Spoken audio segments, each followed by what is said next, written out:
नमस्कार दोस्तों, आप देख रहे हैं रायशुमारी। आपके साथ मैं हूं भुवन शर्मा। यूपी के साथ उत्तराखंड में भी 2022 में विधानसभा चुनाव होने वाले हैं, जिसको देखते हुए तमाम पार्टियों ने चुनाव की तैयारियां शुरू कर दी हैं। दोस्तों, इस बार उत्तराखंड में बीजेपी और कांग्रेस के साथ आम आदमी पार्टी भी चुनावी मैदान में ताल ठोक रही है। लेकिन उत्तराखंड की राजनीति में, यहाँ की पॉलिटिक्स में एक और नया मोड़ देखने को मिला है। वो है असदुद्दीन ओवैसी। जी हाँ, ओवैसी की पार्टी AIMIM अब यूपी के बाद उत्तराखंड में भी चुनाव लड़ने का ऐलान कर चुकी है और ये एक बड़ी खबर है। दोस्तों, ऐसे में आने वाले चुनाव में जो ध्रुवीकरण की राजनीति है वो अपने चरम पर जाएगी। इसकी संभावना अब जोरों शोरों से है। जाहिर है कि उत्तराखंड में बीजेपी, कांग्रेस, आम आदमी पार्टी और अब ओवैसी की जो एंट्री हुई है उससे मुकाबला यहाँ और भी कड़ा और दिलचस्प दिखाई देगा। ओवैसी की पार्टी की अल्पसंख्यक वोटर्स में अच्छी पहुंच, अच्छी पकड़ मानी जाती रही है। उत्तराखंड के कई ज़िलों में अल्पसंख्यक वोटरों की अच्छी खासी तादाद है। बात करें उधम सिंह नगर की, हरिद्वार की, जहां के कई स्थानों से लेकर हल्द्वानी और देहरादून में बड़ी संख्या में अल्पसंख्यक समाज के लोग रहते हैं। ऐसे में ओवैसी की एंट्री से चुनावी ध्रुवीकरण की राजनीति, पोलराइजेशन की राजनीति आने वाले वक्त में देखने को मिलेगी। उत्तराखंड का जो अल्पसंख्यक वोटर है, जो ज़्यादातर कांग्रेस को अपना परंपरागत, जिसको कांग्रेस अपना परंपरागत वोटर मानती है, उसमें आम आदमी पार्टी सेंध करने में जुटी है। अब देखना ये दिलचस्प है कि आगामी चुनाव में क्या रंग दिखाई देंगे। पार्टी के उत्तराखंड प्रदेश अध्यक्ष हैं AIMIM के काजमी साहब। उन्होंने बताया कि आगामी कुछ दिनों में ओवैसी उत्तराखंड आएंगे और विधानसभा चुनाव के लिए अपने प्रत्याशियों को चुनावी अखाड़े में उतारेंगे। उन्होंने साफ कहा कि बीजेपी और कांग्रेस दोनों एक ही सिक्के के दो पहलू हैं। दोनों पार्टियों ने उत्तराखंड की जनता को ठगने का काम किया, लेकिन इस बार प्रदेश की जनता ठगी जाने वाली नहीं है। इस बार हमारी पार्टी उत्तराखंड में 22 सीटों पर अपने कैंडिडेट उतारकर दावेदारी पेश करेगी। हम लोग इन सीटों पर जीत हासिल करेंगे, ये कहना है जो उत्तराखंड में आम आदमी पार्टी का चेहरा है AIMIM के। तो AIMIM उत्तराखंड में चुनाव लड़ने का ऐलान कर चुकी है। AIMIM की एंट्री के बाद ये देखना अब दोस्तों दिलचस्प होगा कि आगामी चुनाव आखिर क्या मोड़ लेगा। बात AIM और उसके मुखिया असदुद्दीन ओवैसी की कर लेते हैं। दोस्तों, ये तो आप अच्छे से जानते हैं कि ओवैसी और उनके छोटे भाई, जिनका नाम है अकबरुद्दीन ओवैसी, ये दोनों अपने बयानों को लेकर खूब चर्चा में रहते हैं, विवादों में रहते हैं। कुछ साल पहले की बात है, 2016 से पहले की, जब असदुद्दीन ओवैसी ने एक विवादित बयान दिया था और ये कहा था अपने बयान में कि उनके गले पर छुरी भी रख दें तो वो भारत माता की जय नहीं कहेंगे। इस बयान को लेकर ओवैसी की खूब मजम्मत की गई। मुस्लिम समाज ने भी मजम्मत की। ऐसा बयान क्यों दिया था ओवैसी ने और किस विचारधारा पर ओवैसी की पार्टी चलती है, ये आपको दोस्तों जान लेना चाहिए इस वीडियो के जरिए।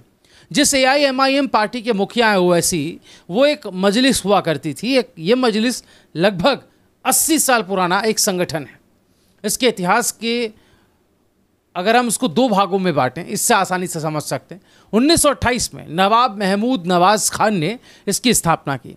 तब से लेकर 1948 तक ये संगठन हैदराबाद को भारत से एक अलग मुस्लिम कंट्री बनाए रखने की वकालत करता था। हालांकि ऐसा हो नहीं पाया और सरदार वल्लभ भाई पटेल की ताकत इसके पीछे थी। उसके बाद जब विलय हुआ भारत सरकार में, तो इस संगठन पर प्रतिबंध भारत सरकार ने लगा दिया। वहीं 1957 में संगठन का दूसरा दौर शुरू हुआ। 1957 में इसे एक राजनीतिक दल के रूप में बहाल किया गया। नाम आगे ऑल इंडिया जोड़ दिया और AIM हो गया। इसने अपना एक संविधान बना लिया।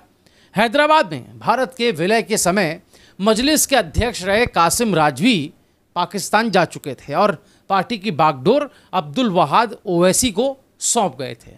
तब से इस पार्टी में ओवैसी परिवार का कब्जा है, परिवारवाद हावी। अब्दुल वाहिद के बाद सलाहुद्दीन ओवैसी अध्यक्ष बने और अब उनके बेटे असदुद्दीन ओवैसी यहाँ अध्यक्ष और सांसद हैं। छोटे ओवैसी यानी अकबरुद्दीन ओवैसी विधानसभा में पार्टी के नेता हैं। इनकी बयानबाजी से भी आप वाकिफ़ हैं, जग जाहिर हैं। मुझे अच्छे से याद है इनका एक सबसे पॉपुलर बयान साल 2013 में छोटे ओवैसी ने कहा था कि हम यानी मुस्लिम 25 करोड़ हैं और तुम यानी हिंदू 100 करोड़ हो। 15 मिनट के लिए पुलिस हटा दो, देख लेंगे किसमें कितना दम है। वो बात और है दोस्तों कि असदुद्दीन ओवैसी और उनके भाई अकबरुद्दीन की रैलियों में खूब भीड़ जुटा करती है। इसके इतर भी उनके जो फैंस हैं या आलोचक हैं, दोनों का एक बड़ा वर्ग है। असदुद्दीन ओवैसी की ओर से संसद के अंदर समाचार चैनलों की डिबेट्स में और पॉलिटिकल रैलीज में जो भाषण दिए जाते हैं, उसके वीडियो सोशल मीडिया पर खूब देखे जाते हैं, इसमें कोई दो राय नहीं। फेसबुक पर उनके नाम से कई अनऑफिशियल पेज बने हैं जो उनके भाषणों के वीडियो उसमें शेयर होते हैं। ओवैसी जो बंधु हैं, दोनों भाई हैं, और AIMIM के जो नेता हैं, उन पर भड़काऊ भाषणों से सांप्रदायिक तनाव को बढ़ावा देने के खूब आरोप लगते रहे। मगर पार्टी के समर्थक इसे भारतीय जनता पार्टी और दूसरे हिंदुत्ववादी संगठनों का जवाब देने वाली शक्ति के रूप में देखते हैं। दोस्तों, एक पक्ष का ये कहना है कि वो लोगों की भावनाओं को भड़काते हैं, जबकि उनके समर्थकों का कहना रहा है कि वो तार्किक ढंग से, लॉजिकली मुसलमानों की समस्याओं पर बात करते हैं, उसको सामने रखते हैं। हाल ही में जब अयोध्या मामले पर सुप्रीम कोर्ट का वर्डिक्ट आया, बहुप्रतीक्षित फैसला आया, तो उससे असंतोष जताने वाले शुरुआती लोगों में असदुद्दीन ओवैसी भी एक थे। उन्होंने कहा था कि all India Muslim personal law board की तरह वो भी इस फैसले से संतुष्ट नहीं है। तो ओवैसी साहब का पॉलिटिकल एजेंडा, हम कहें एक तरह से, बिल्कुल क्लियर है। अब सवाल ऐसे में ये है कि हैदराबाद से निकले ओवैसी बंगाल, महाराष्ट्र, यूपी से होते हुए अब उत्तराखंड में चुनावी एंट्री कर रहे हैं। क्या यहाँ के मुसलमान वोटर ओवैसी की पार्टी को वोट देंगे? उस पर एतबार जाहिर करेंगे। और वो वोटर जो अब तक कांग्रेस पर भरोसा जताते आए हैं, या कांग्रेस जिन्हें अब तक अपना पारंपरिक वोट बैंक मानती आई है, अपना परंपरागत वोट बैंक मानती आई है, क्या उसे ओवैसी अपनी ओर शिफ्ट कर पाएंगे? वो भरोसा शिफ्ट कर पाएंगे तब जब AIMIM से पहले अरविंद केजरीवाल की आम आदमी पार्टी ताल ठोक चुकी है, यहाँ पर लगातार अपने कैंपेन चला रही है, चुनावी अभियान चला रही है। तो ये मुकाबला बहुत दिलचस्प होने वाला है। हालांकि लिमिटेड सीटों पर ओवैसी अपने उम्मीदवार उतारेंगे और जाहिर है मैदान के उन हिस्सों पर उतारेंगे जहाँ पर मुस्लिमों की आबादी ज़्यादा है, इसमें कोई दो राय नहीं है।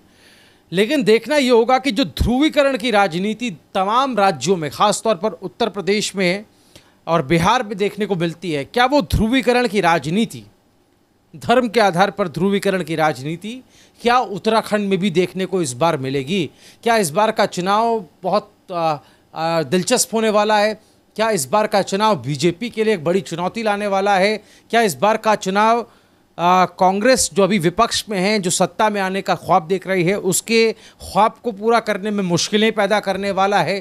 क्या इस बार का चुनाव आम आदमी पार्टी जो नई उम्मीद की किरण यहाँ देख रही है, उत्तराखंड में नए बदलाव की बात कर रही है, तो नए बदलाव लाने की जो कोशिशें हैं, क्या वो परवान चढ़ पाने में दिक्कतें होंगी अगर ओवैसी ताल ठोकने की बात करते हैं? तो इन तमाम पहलुओं पर दोस्तों आपकी राय क्या है, आप हमें कमेंट में ज़रूर बताएं। इस वीडियो को आप ज़्यादा से ज़्यादा शेयर करें ताकि और लोगों की राय कमेंट में जुड़ती चली जाए। हमने एक सवाल भी रायशुमारी पर उठाया था कि AIMIM जो ताल ठोक रही है, उत्तराखंड में कुछ सीटों पर चुनाव लड़ रही है, क्या उससे कोई फ़ायदा होगा? तो कई लोगों ने जो है इस पर अपना मत दिया है। अभी तक जो मत सामने आया वो मैं आपके सामने रख रहा हूँ। ये देखिए आप, जो वोट हुआ है जहाँ हाँ या ना, और कुछ लोग जो पशुपेश में रहे कि हो सकता है कि कुछ फ़ायदा मिल जाए, उनका भी हम आपको दिखा रहे हैं कि कितना उन लोगों ने परसेंटेज दिया। तो ज़्यादातर लोगों का मानना है कि ओवैसी की दाल जो है उत्तराखंड में नहीं गलेगी। लेकिन आपको क्या लगता है, आप हमें कमेंट में ज़रूर बताएं।